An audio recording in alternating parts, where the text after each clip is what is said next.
wisdom,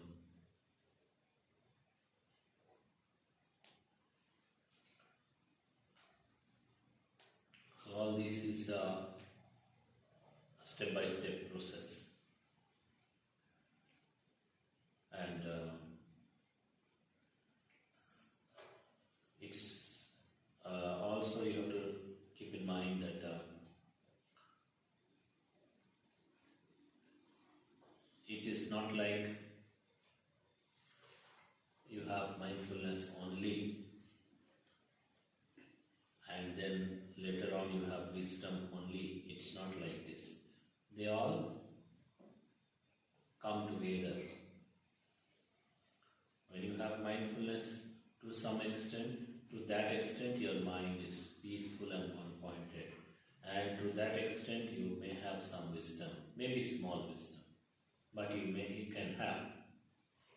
And then when it increases, you have more samadhi, more wisdom. So it is always working together. And all this is done, all this has to be done with the intention that to understand the real nature of our lives.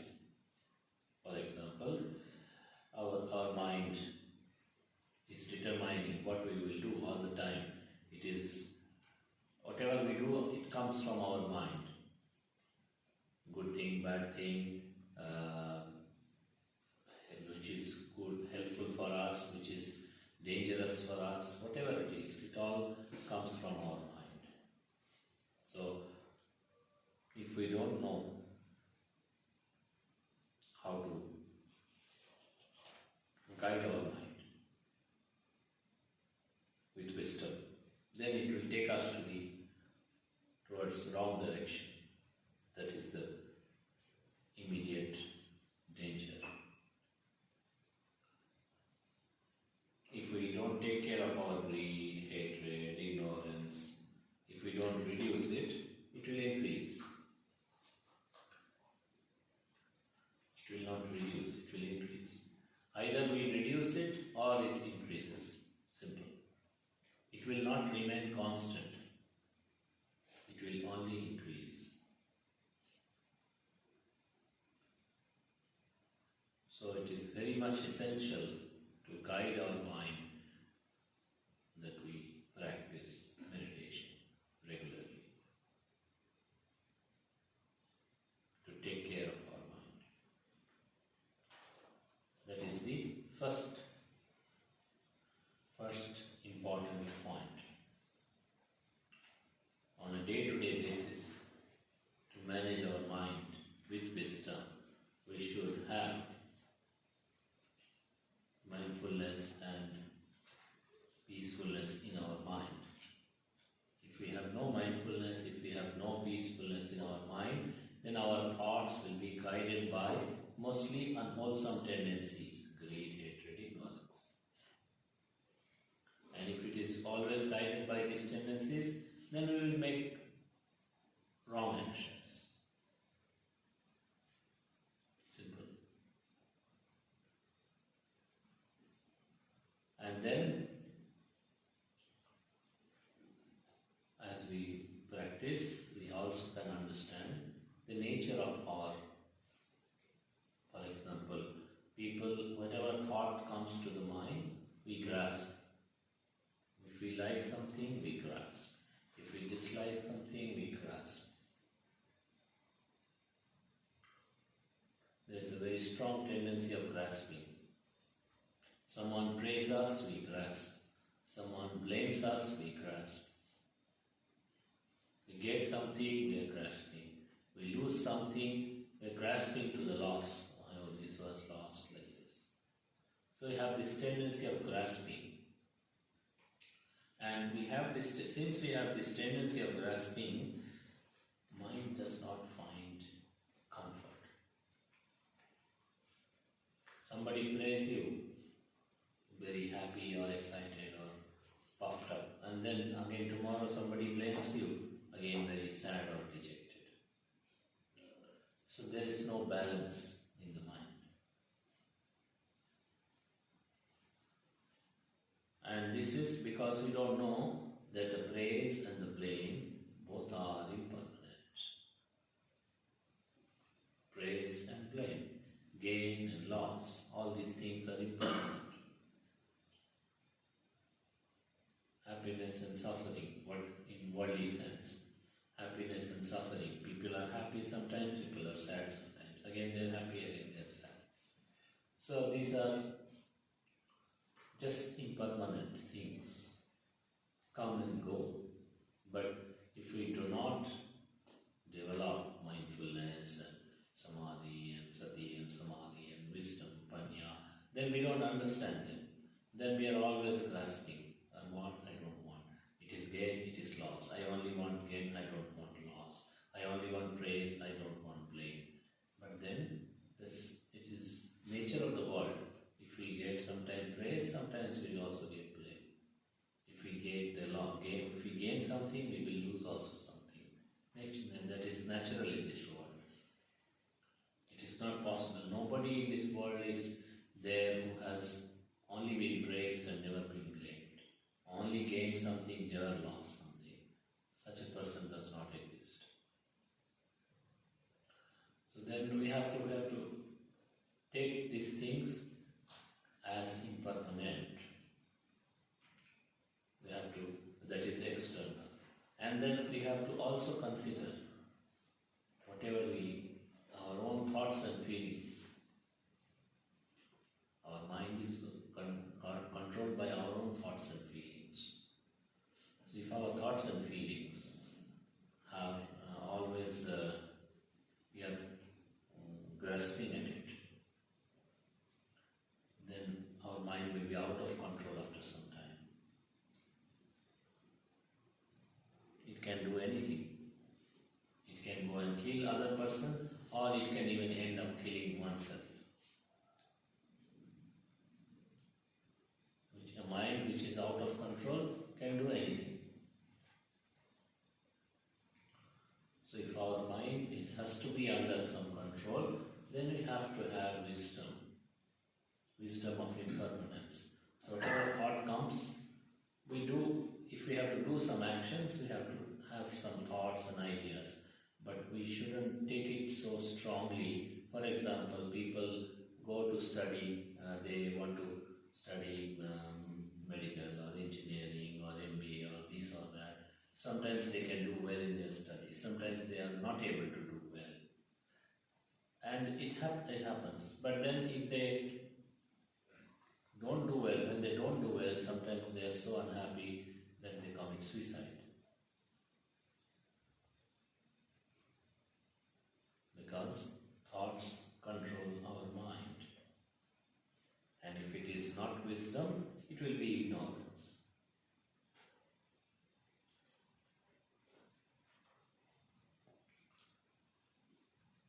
So that's why to know the impermanence. When we know the impermanence, okay, thoughts are just thoughts, they come and go. Like the thoughts that in a meditation, now you practice meditation, you see, thoughts come and go. So many thoughts you have experienced, no? During your meditation practice. They came and went. None of them are permanent. So if you take them just like that, come and go, impermanent, then you don't have to suffer so much. You don't have to struggle so much. But then when we take them as permanent, this has come to my mind, I will have to do. If I can't do, then people do, they commit suicide, or they do something very horrible. People have to understand, these are just thoughts. You don't have to take it so seriously, because these are impermanent thoughts, they come and go. Feelings also in the mind, impermanent feelings, they come and go. Loving and hating has same value.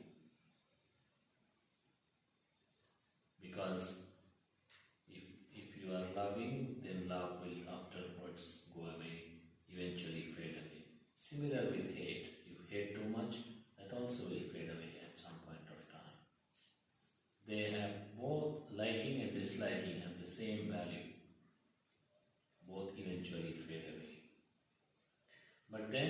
you don't understand the impermanence. So when we like something, we are very restless or very eager to get it. When we hate something, we are very eager to get rid of it.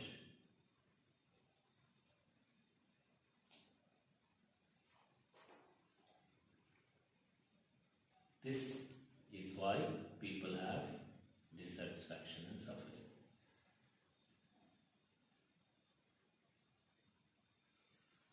Because if we don't understand impermanence, we will always struggle.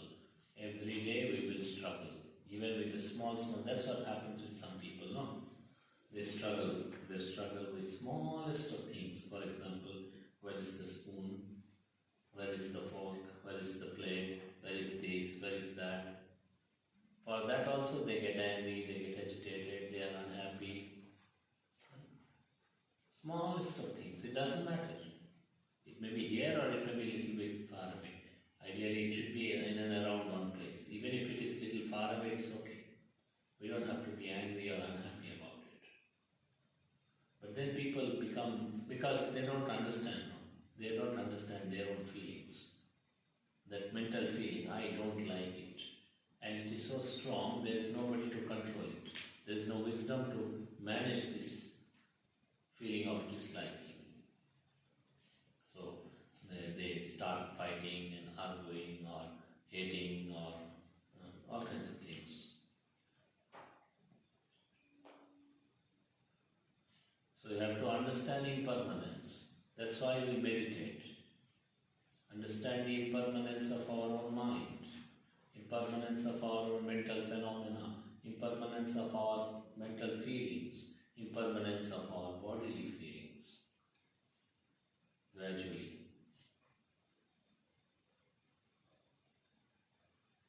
If we understand the feelings, bodily feelings, mental feelings, then we will be okay. We will be wise. We will be saying, okay, if I am able to eat this, get this food, it's okay. If it is not, it's still okay. Because it's just a feeling in the tongue, and the feeling disappears quickly. You eat, finish. One morsel, finish, and second morsel, finish. So it is not really very permanent. Can you really, if you like something, you really like to eat something, can you really get that taste all day from morning till evening? Even if you eat that food, as soon as you put it in your mouth, after a few seconds it's gone. So, like this, all things, feelings. Feelings are very important things, because our mind is very much conditioned, affected by the feelings, whatever we feel. Whatever we feel good, then we immediately go that direction. Whatever we feel bad, we want to avoid that. That is general tendency of the people. So we have to understand. When we understand the impermanence of the feelings, then we will not be so agitated or so much so bothered, so affected. And this is just an impermanent feeling. It comes and goes. Nothing so big, nothing so important. Even if it doesn't happen, it's okay. Even if it happens tomorrow, it's okay. It doesn't matter. So sometimes we have to understand things with impermanence. And that's why we should practice meditation. Because without practicing meditation, we can hear many times the word impermanence, impermanence, impermanence, but then this is just a word. And if we will not understand it with wisdom, when we see the word impermanence changing in our own mind, how things are changing. Body is changing, feelings are changing, mental feelings also changing, thoughts are changing. When we understand correctly with wisdom, then this will stay, this wisdom will stay with us. But if we read the book or if other people tell us, this is only second-hand knowledge. Only second-hand knowledge. And second-hand knowledge is not going to help us. Because we can hear things are impermanent. But then when we are greedy, then we will not remember things are impermanent.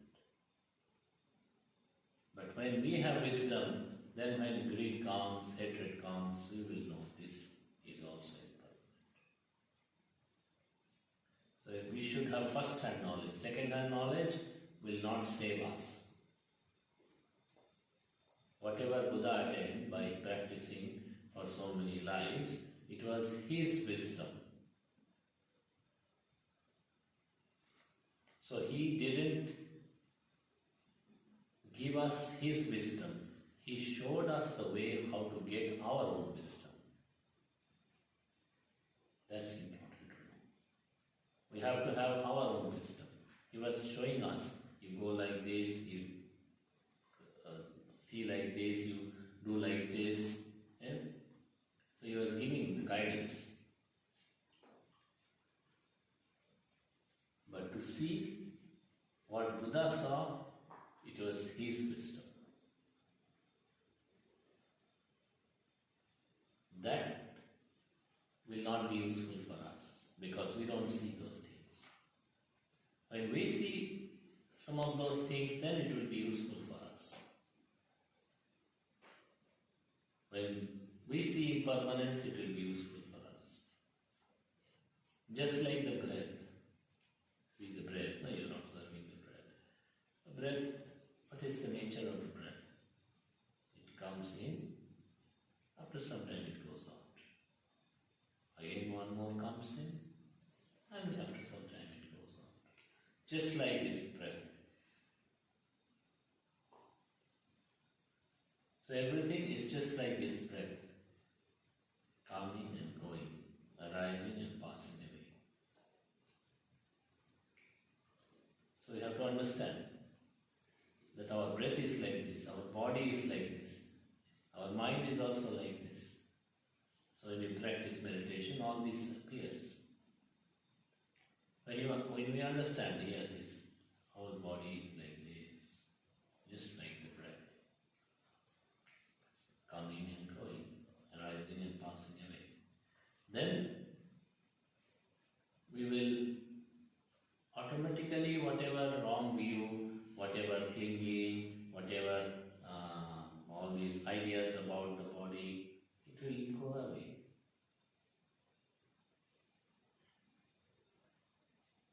It will go away.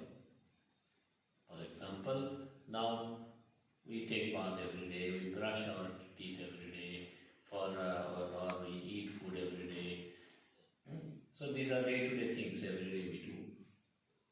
But if, say, taking bath, one day we take bath, again next day we have to take bath, and next day we take bath again, next day we have to take bath, because our body gets dirty. It is changing. Simple. So then, when people take bath, for example, they think, oh, I am clean now. No, they are not clean. They are not clean. The body is still, because it is all working inside. It is not working outside, it's working inside. After some time, all these smells will start coming out again. Now, because we have taken bath and used soap and all this, so it is covering up that smell for some time. Just for some time, few hours, but not forever. So you are not clean.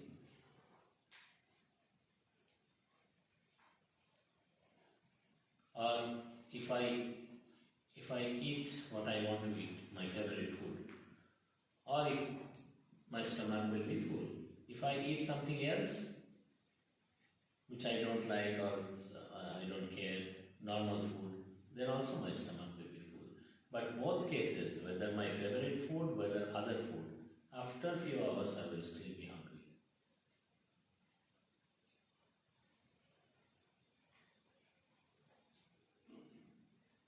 is not that if I eat my favorite food, I will not be hungry. It is not that if I use my favorite soap, I won't have to take bath again. It's not like that. That's the nature of the body. So when you understand the nature of the body, it is changing, it is always changing. Then we will not have so much of wrong views and dissatisfactions.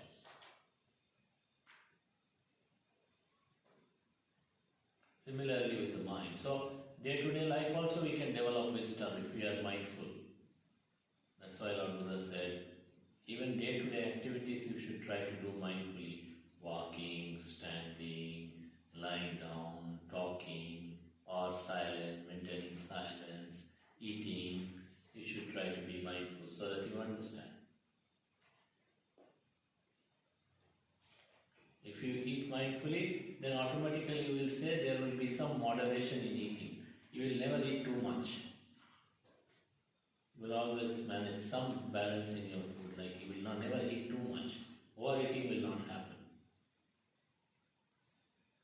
But if we have no mindfulness, either people, most of the times they tend to eat more. Or if they don't like, they don't eat at all. So all these things, day-to-day activities also can be practiced with mindfulness. Then also wisdom, slowly wisdom will come.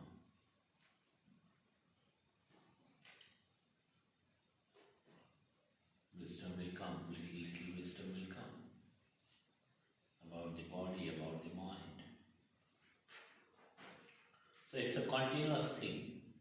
It is not something that one time we do, few days we do, and then we understand something and then we leave it, and then we don't do it for for a long time. Then it will never improve. We have to keep doing every day something. That's why it is so important to practice meditation. Because meditation means you are always connecting. You are connecting to mindfulness. You are connecting to samadhi. You are connecting to wisdom. So your balance will not go away. Whatever it is, your balance in the mind will not go away.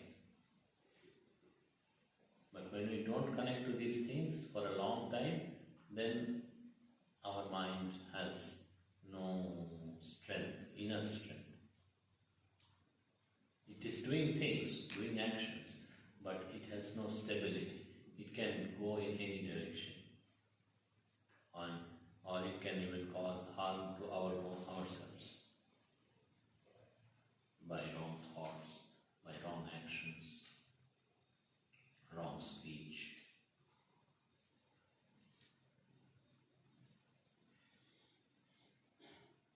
And then this is the second level. Then the most important part, of course, is the complete eradication of suffering. But that will not happen immediately or just like that. When we can manage small suffering with mindfulness and wisdom, then only we will be able to manage the bigger suffering. Like for example, if somebody says something little bad or something to you, and if we get angry or if we hate that person that immediately, then it's a small suffering. It's not very big, just some word, and that person will go away. And then we should also, okay, it's not such a big thing. Even if he is wrong, I shouldn't be carrying it in my mind and suffer for days and months and years. But then people do like this. So if we are able to manage small thing, or if our food is whatever food we want to eat, it is not favorite food. Whatever place we want to stay, it is not our favorite place. Whatever people we want to meet, they are not our favorite people. Whatever people we meet, they are not our favorite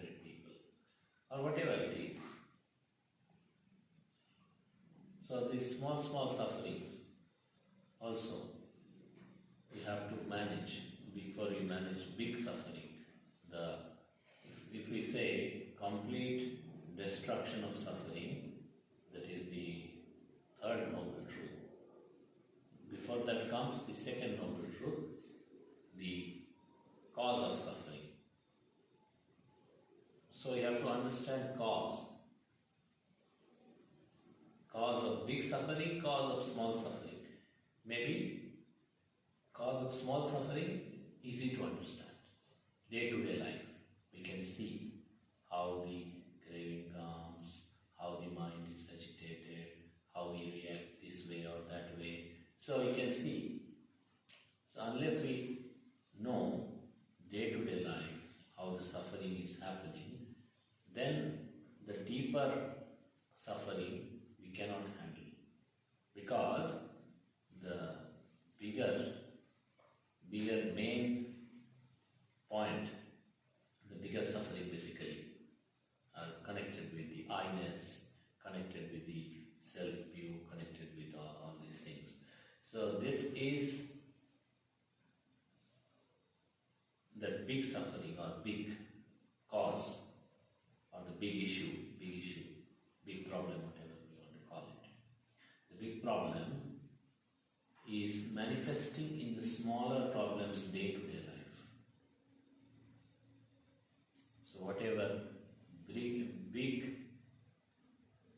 craving is there, so big craving is manifesting itself in the form of smaller cravings in this little bit, in this little bit, in this little bit. So you have to understand, these are all different ways the craving manifests.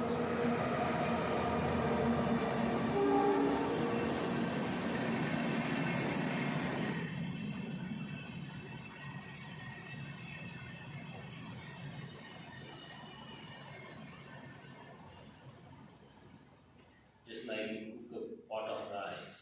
If it is well cooked, you take any rice from anywhere, you hold it in your hand and you press, and if it is cooked, then entire pot of rice is cooked. If one is uncooked, then you know, okay, this is not really cooked.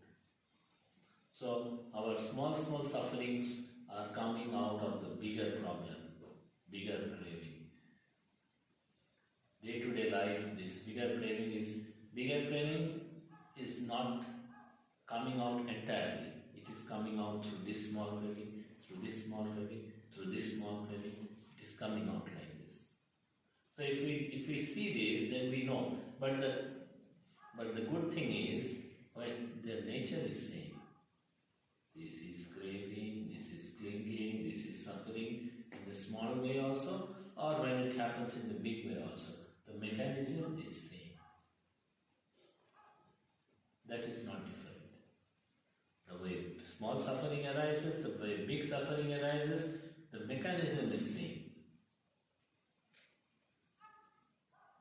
So if we understand the smaller sufferings in our day-to-day life, if we understand the mechanism, this is craving, this is clinging, this is suffering, whether it is a mosquito bite, whether it is a small thing, or whether it is a big thing, like a big suffering. It is the way it functions, it's still the same.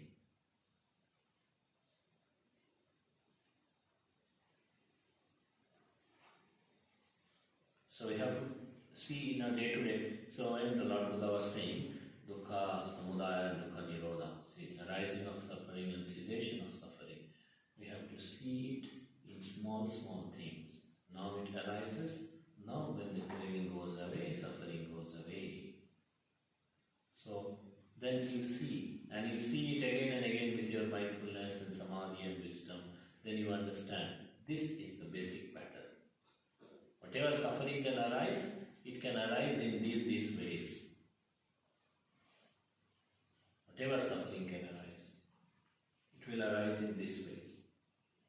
From A to B to C to D, like this.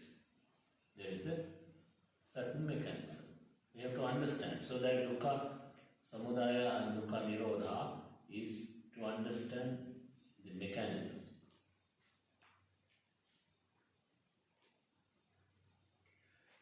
this mechanism is happening at a smaller scale in our day-to-day life, and also in bigger scale sometimes. But when you understand the smaller scale things, then we understand. Eventually, we'll understand the bigger things also.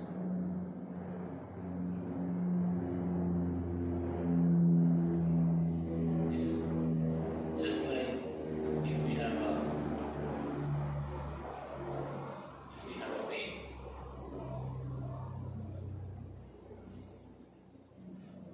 If we have a pain, maybe just a small pain in the leg or in the hand or in headache. Headache can come from various causes, but there will be, when you understand this is headache, whether it is because of acidity, whether it is because of some other causes, whatever it is, so many causes or some big problem. So we know this is headache. Small headache, big headache, whatever headache it is. This is headache. This is craving. This is suffering. So then it is easy to manage.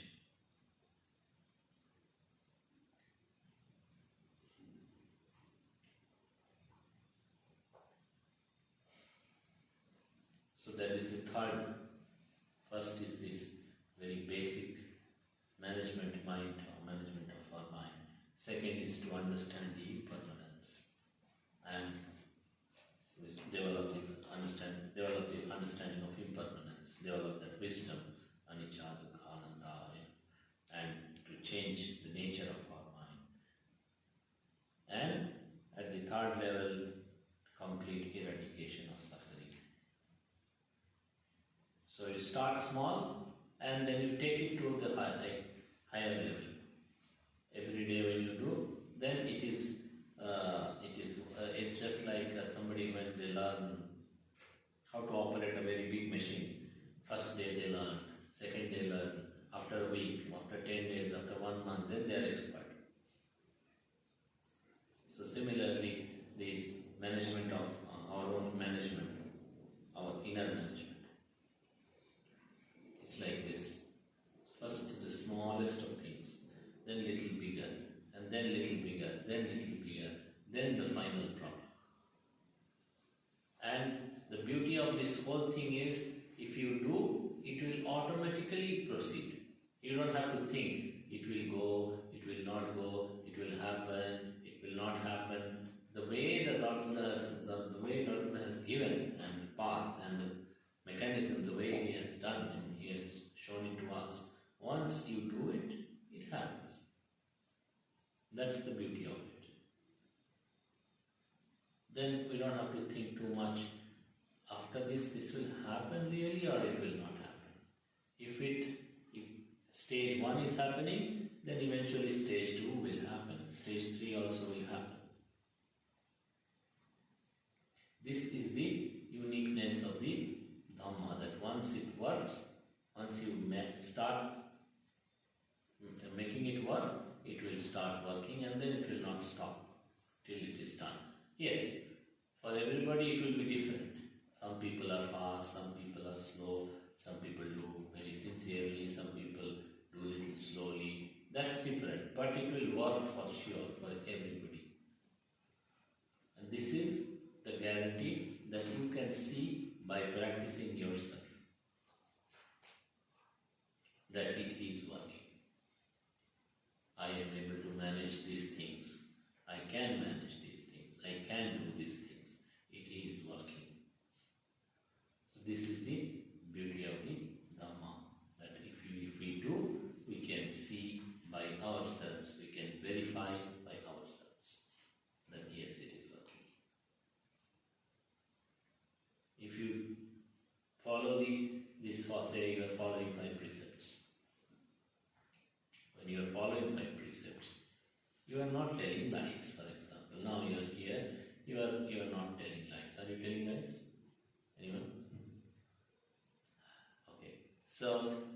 if you are not telling lies, you don't have to be worried about how to tell a lie and then how to cover it up. You don't have to worry about it. Simple. Then your mind is free from worries. But when you tell a lie, then you have to cover it up by telling another lie, or this way or that way. Then your mind will always make plans and be worried, oh, how to manage this, how to manage this. Simple. So everything in Dhamma is like this. If you do, it will work in the right direction.